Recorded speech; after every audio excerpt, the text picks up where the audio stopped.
Is there such thing as a natural birth control? The answer is yes, and it's called the Fertility Awareness Method, or FAM for short. Hi, and welcome to my brand new YouTube channel.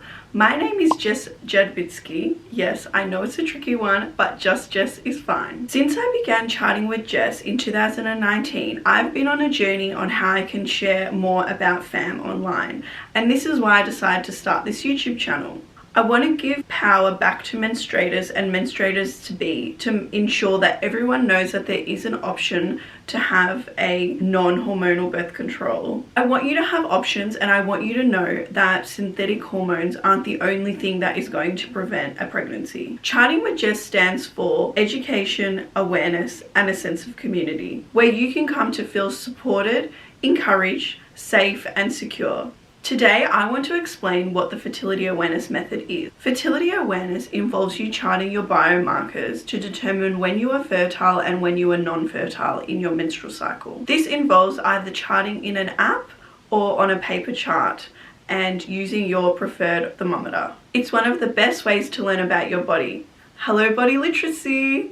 Fertility charting provides important insights into your menstrual cycle, and it helps you determine if and when you are ovulating. By understanding your signs of fertility, this will allow you to identify the three phases: your non-fertile time at the beginning of the cycle, your fertile time, and then your non-fertile time at the end of your cycle. So you might be wondering, wait, doesn't that mean that I'm fertile every single day of my cycle? You can all relax and exhale, because no, you are actually not fertile every single day of your cycle. You are only fertile for about 6 days out of your whole menstrual cycle, and your actual fertile window may only be 1 to 2 weeks, depending on your cycle length. Now, there are lots of different methods out there that can suit a specific individual. This comes down to your lifestyle, what you're comfortable with, and what you want to chart in your cycle. So today I want to explain what is the Fertility Awareness Method.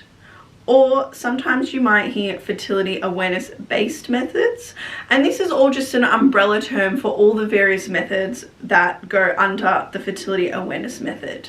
Now, I'm going to go into what each method is, and there is 5 different categories. So let's jump in today's topic. Starting from the top right hand side is the calendar methods. I actually highly advise against these methods, as it is based on your previous cycle history.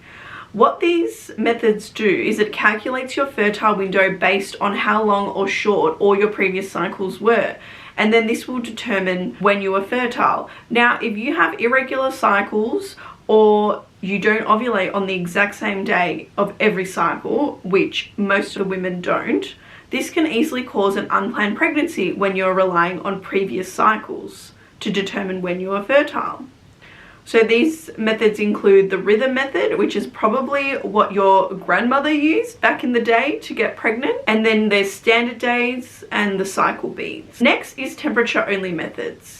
Now, this is actually another method that I highly advise against, as relying on temperature only cannot determine when your fertile window opens. So the temperature only methods use really expensive and unnecessary devices and apps such as Natural Cycles, the Daisy, or the old Daisy, which was known as the Lady Comp, and there's also the Ava bracelet, which you wear on your wrist. So these 2 methods have very low efficacy rates, and they give FAM a really bad reputation because a lot of women will go out and buy Natural Cycles device or the Daisy and will rely on these devices to tell them when they're not fertile, and because the device is telling them they're not fertile, they will go and have unprotected sex. Now, if you ovulated on a different time of your cycle to what it's telling you, this will cause the unwanted pregnancy. So we can't rely on these devices to tell us when we are fertile. Let me know in the comments below if you want me to go over the reasons why in more depth in another video. Then we move over to the bottom left hand side, which is hormonal based method. Now, these involve using cervical cervical mucus observations, and LH strips. LH strips detect the luteinizing hormone in your urine to determine when ovulation is approaching. So hormonal methods are 88 to 90% effective with typical use. Then we move up to mucus only methods. This uses cervical mucus only, and that determines the phases of your menstrual cycle. So mucus only methods have a 83 to 97% effective rate with typical use. Lastly is the symptothermal method, which involves a combination of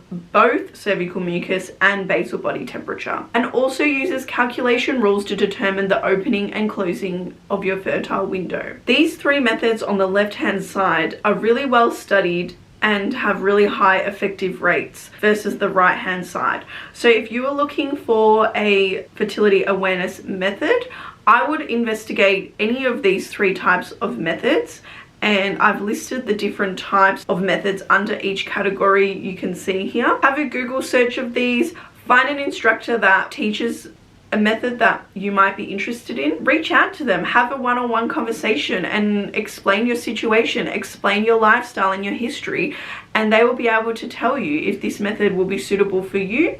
And then you can also ask any questions that you may have. So symptothermal methods are really great. As a Sensiplan study was done and learning with an instructor, it showed to be 98 to 99.4% effective in avoiding pregnancy. So this is actually the same effective rate as using the pill or using condoms. These are the three types of methods of fertility awareness I highly do recommend. It's really important to research which method is going to suit you and your lifestyle before you pick a method to learn.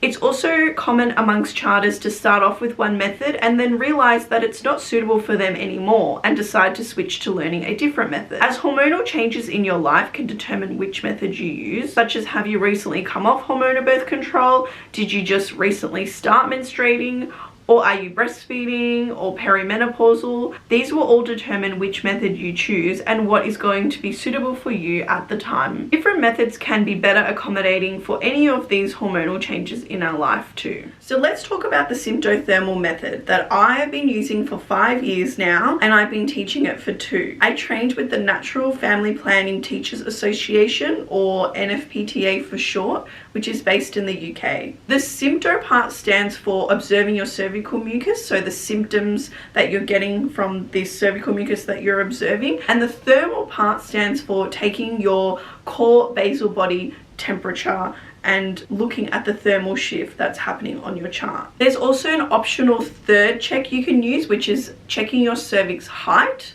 and also the cervix opening. So this is just an extra check that you can use. Please do not solely rely on cervix checks to determine when you are fertile versus when you are not. The symptothermal method is observing these biomarkers, so your basal body temperature, your cervical mucus, and cervix optional, to determine when your fertile window opens, when you have ovulated, and when your fertile window has closed. Now, with this information, you'll be able to determine what to do, because if you want to avoid a pregnancy, you know to abstain completely from intercourse in your fertile window, or if you would like to fall pregnant, then you would know when to time intercourse. If you want to learn how to chart your cycles but you're not sure where to start, you can download my ebook, which I've posted the link down below in the comments, and this will explain the 5 things that you need before charting. So I go through what thermometers I recommend, I go through what apps I do recommend, I also talk about taking your temperature and cervical mucus observations. And I would like to say thank you so much for watching. Welcome once again, and if you like this video, please make sure you give it a big thumbs up and hit that subscribe button to be notified when future videos will be released. Thank you so much for watching, and I'll see you next Thursday. Bye!